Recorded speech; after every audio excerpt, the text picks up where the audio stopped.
Ada seseorang yang bernama Thabit. Tidak ada orang yang, atau mungkin sedikit orang yang mengenal siapa itu Thabit. Kali ini Anda akan dengar di khutbah Jumat ini siapa orang ini. Thabit rahimahullah seorang yang sederhana di kota Kufa di Irak dan tidak terlalu dikenal pada saat itu. Tapi dia termasuk orang yang bertakwa kepada Allah Subhanahu wa taala, orangnya miskin. Dia jalan di salah satu jalan di Kufa, dia lewati satu kebun apel. Kemudian ada apel yang jatuh dari kebun itu karena matang, jatuh di depan dia. Dia berpikir bahwasanya kebun apel ini, ya apel ini jatuh di jalan, mungkin sudah halal buat saya. Dia ambil sama dia makan. Sementara dia mengunyah dan sudah habis setengah apel itu, tiba-tiba dia berpikir, halalkah untuk saya ini? Bagaimana bisa saya tiba-tiba mengambil yang walaupun jatuh di jalan tanpa izin pemiliknya? Maka dia berhenti makan, sisa mulutnya dibuang. Ada yang sudah tertelan, ada yang dibuang, ada yang masih tersisa setengah di tangannya. Lalu dia segera dengan ketakutan masuk ke dalam kebun tersebut mencari. Dia temukan ada sebuah rumah gubuk, lalu dia berkata, apakah Anda pemilik kebun ini? Dia mengatakan, bukan. Pemilik kebun ini jaraknya 1 hari dari sini. Kata orang penjaga kebunnya, kenapa? Dia bilang, saya tadi mendapatkan apel jatuh di sini, kemudian saya makan setengahnya. Saya pikir karena jatuh di jalan, mungkin halal buat saya. Tapi tiba-tiba saya ketakutan sekali. Takut Allah hisab dengan apel ini. Tolong Anda halalkan. Kata pemilik kebunnya atau penjaga kebun pun karena dia bertakwa sama Allah, dia nggak langsung main halalin. Dia mengatakan, sungguh tidak ada di tangan saya wenan itu. Pemilik kebun ada 1 hari dari sini. Kata Thabit rahimahullah, demi Allah saya akan datang ke sana. Jalan sehari semalam jalan kaki hanya untuk mencari kehalalan setengah apel yang sudah dia makan. Karena takutnya dihisab hari kiamat.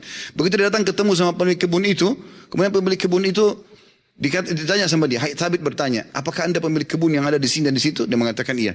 Dia bilang, saya jauh-jauh datang sehari semalam perjalanan karena kemarin kejadiannya begini. Saya temukan ada apel jatuh satu dari pohon Anda di jalanan, lalu saya memakannya karena saya lapar.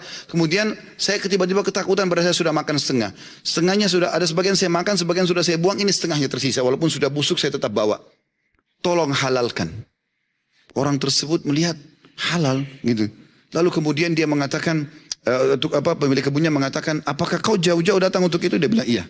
Kata pemilik kebunnya, saya akan halalkan sama kamu tapi dengan satu syarat. Kata Thabit, apa syaratnya? Kau harus nikahi anak saya. Kata pemilik kebun itu, kau harus nikahi anak perempuan saya.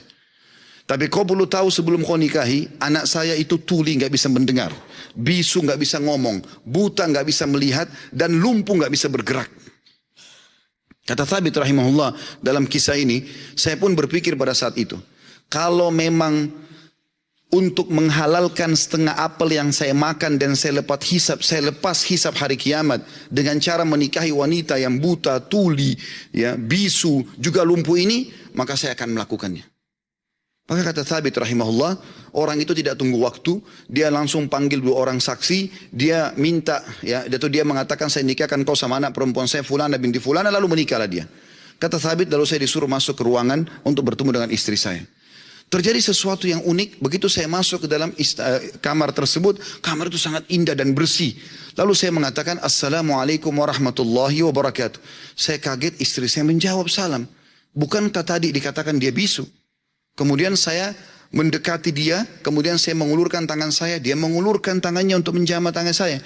Bukankah tadi ayahnya mengatakan dia adalah orang yang lumpuh?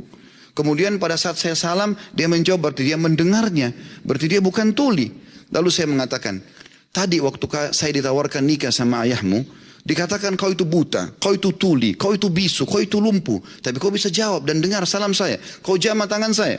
Bagaimana penjelasannya? Kata perempuan tersebut, benar perkataan ayah saya.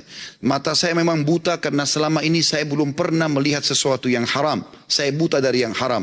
Telinga saya tuli dari sesuatu yang haram. Karena sampai detik ini belum pernah telinga saya dengar yang haram. Lisan saya bisu dari sesuatu yang haram. Karena tidak pernah saya ucapkan kecuali yang halal atau yang boleh saja. Dan tubuh saya tidak pernah tersentuh kecuali yang halal. Dan ayahku memilihmu sebagai suamiku karena kau telah takut kepada Allah dan meninggalkan yang haram. Apa yang terjadi teman-teman? Kata Thabit, saya pada saat membuka tirai penutup wajah perempuan tersebut, saya temukan perempuan itu orang yang paling cantik, orang yang paling salihah, bahkan menghafal kitabullah. Dan subhanallah, dari keberkahan pernikahan yang meninggalkan yang haram itu, lahir seorang ulama muslimin, Abu Hanifah rahimahullah.